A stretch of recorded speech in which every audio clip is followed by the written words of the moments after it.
రామ విశాల విక్రమ పరాజిత భార్గవ రామ సద్గుణస్తోమ పరాంగనా విముఖ సువ్రత కామ వినీల నిరదశ్యామ కకుత్సవంశ కలశాంబుధి సోమ సురారి దుర్బలోద్ధామ విరామ భద్రగిరిదాశరథీ కరుణాపయోనిధి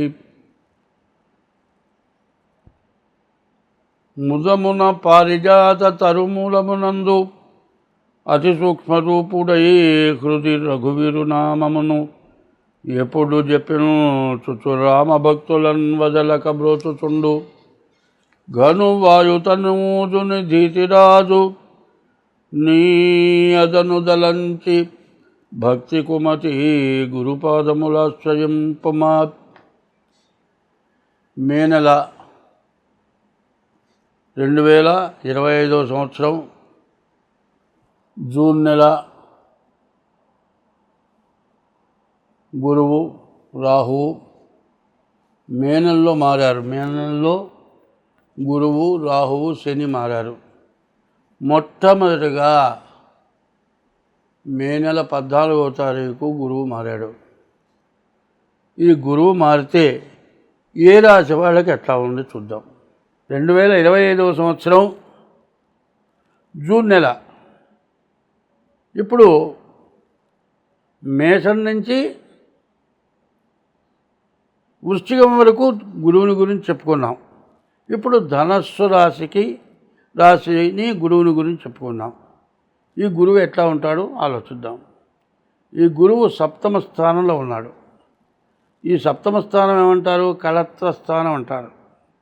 అయితే సప్తమ స్థానం దగ్గర నుంచి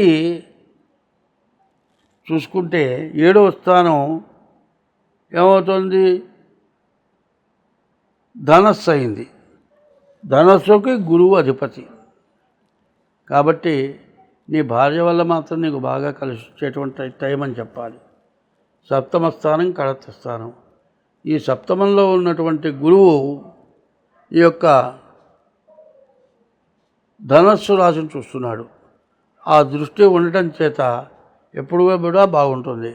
ఎందుకంటే బీరువాలో తాళం వేసి పెట్టుకున్నటువంటి వస్తువుని దాన్ని చూడకుండా మర్చిపోం. 2 రోజులకు ఒకసారి చూస్తూ ఉంటాం. అట్లాగే ఈ గురువు మరి ఈ సప్తమంలో ఉన్నటువంటి గురువు ధనస్సును చూస్తూ ఉండటం చేత మీకు చాలా మేలు మంచి జరుగుతుంది. అది మాత్రం నిఖరం. ఈ ఒక్కదాని గురించే చెబుతున్నాను నేను ఇప్పుడు. అంటే నీకు బాగా గురువు వల్ల బాగుందని చెబుతున్నావు, మిగతా గ్రహాల వల్ల మీకు నష్టం ఉండొచ్చు. కాబట్టి మనం ఏమనుకుంటున్నామంటే ప్రధానంగా గురువు వక్రించి వచ్చాడు, ఉచ్చకొచ్చాడు, వక్రించి కూడా ఉచ్చకొచ్చాడు. దీనివల్ల ఏం జరుగుతుంది అనే దాని గురించి చెబుతూ ఉన్నాను. ఆశా భగ్నం కావచ్చు. సప్తమ స్థానం గురువుకి కూడా అపరబుద్ధి పుట్టచ్చు. భార్యాభర్తల్లో వైరం రావచ్చు. ఏది జరుగుతుంది ఎవరం కూడా కనుక్కోలేము. కాబట్టి ఈ రాశివాళ్ళు జాగ్రత్తగా మీ జాతకం చూపించుకోవడం చాలా మంచిది. ఈ రాశివాళ్ళు ఎప్పుడు కూడా గురువుని పూజించండి, గురువుని గౌరవించండి. ఎవరి వృత్తిలో వాళ్ళ గురువుని గౌరవించండి. ఏ రాశి వాళ్ళైనా సరే, ఏ వృత్తి, చేతి పని కూడా గురువే. చేతి పని నేర్పేవాడు కూడా గురువే. ఆఖరికి రోడ్లు ఓడటం నేర్పేవాడు కూడా గురువే. ఒకడు చెబితేనే నువ్వు చేసావు ఆ పని, లేకపోతే చీపురు పట్టుకు చెమ్మటం నా చేత కాదు. 1-2 సార్లు ఇంట్లో నా భార్య చెమ్మమని చూపిస్తే నా చేతనై ఉండొచ్చు. నా భార్య చెమ్మమని చూపించలా, కాబట్టి చెమ్మటం కూడా చేత కాదు. ప్రతి పనికి కూడా గురువు అనేవాడు నేర్పినవాడు ఉంటాడు. ఆ గురువుని గౌరవించడం, గురువుకి నమస్కారం చేయటం అది చాలా మంచిది. కొంతమంది ఏం చేస్తారంటే, వస్తాడు, గురువు టీ తాపిస్తావా? టీ తాపిస్తాడు ఏందయ్యా? నువ్వు వచ్చినందుకు నిన్నకు గురువు టీ ఇప్పించాలా? గురువుకు నువ్వేమన్నా చేయాలా? గురువుని నువ్వేమన్నా గౌరవించాలా? గురువు అదే గురువు తగ్గిపుల్లు ఇస్తా, సిగరెట్ కాల్చుకుంటానికి అగ్గిపుల్ల కావాలి గురువు.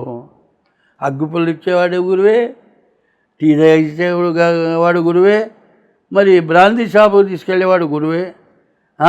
గురువు గతి అంత పట్టిందా? గురువు అంత నీచ స్థితికి వచ్చాడా? ఆలోచించండి. గురువు అంటూ ఎంత నీచమైన మాటలు మాట్లాడుకుంటున్నారో ఆలోచించండి. మేషం దగ్గర నుంచి మీనరాశి వరకు గురువుని గురించి చెప్పుకున్నాం. ఈ గురువుని గురించి చెప్పుకోవటంలో కొన్ని విషయాలు చెప్పుకోవాలి. తిరుపతి పోతున్నామండి, వెంకటేశ్వర స్వామి దగ్గరికి పోతున్నాం. దర్శనం చేసుకోవాలంటే క్యూలో ఒక రోజల్లా తిరుగుతాం, సరాసరి వెళ్తూ ఉంటాం. మధ్య మధ్య మనిషి ఉంటా, పద నడు నడు నడుతూ ఉంటాడు.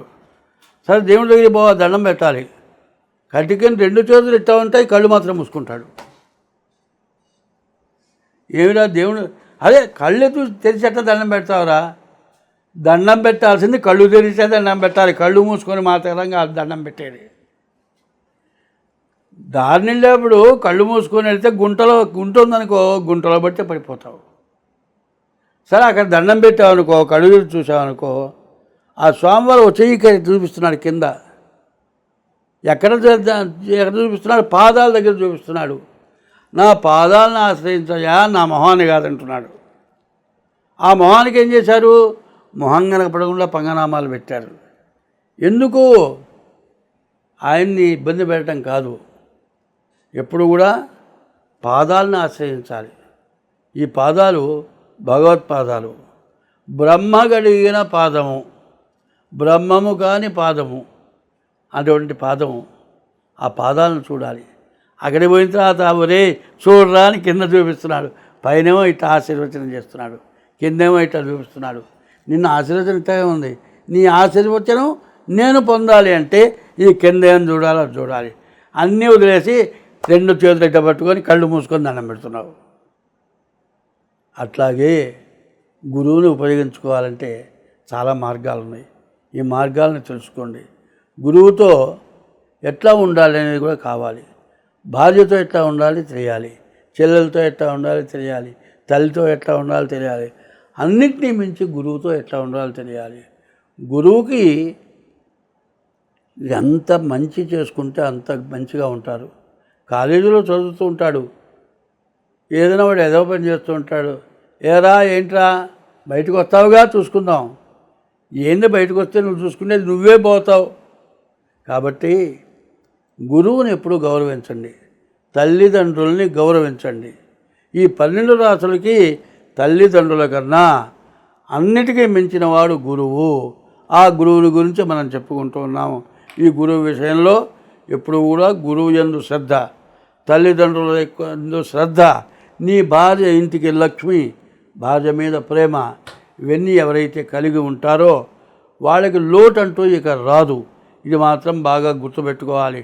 గురువు అనేటువంటి వాడు, గురువు 3 అక్షరాలు. ఈ గురువు అనేటువంటి 3 అక్షరాలు బ్రహ్మ విష్ణు మహేశ్వర స్వరూపం.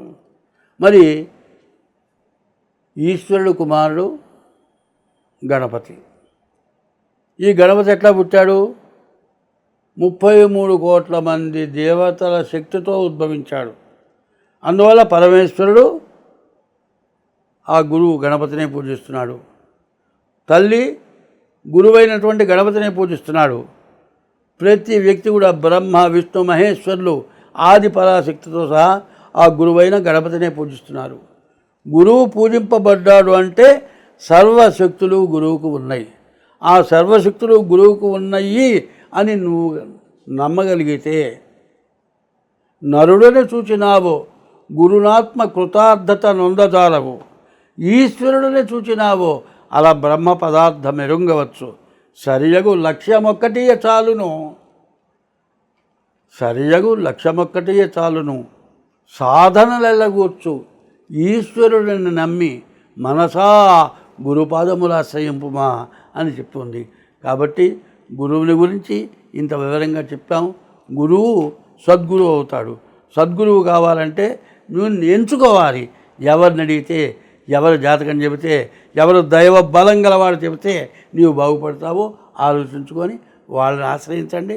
మీరు అన్ని విధాలా బాగుపడతారు. స్వస్తి.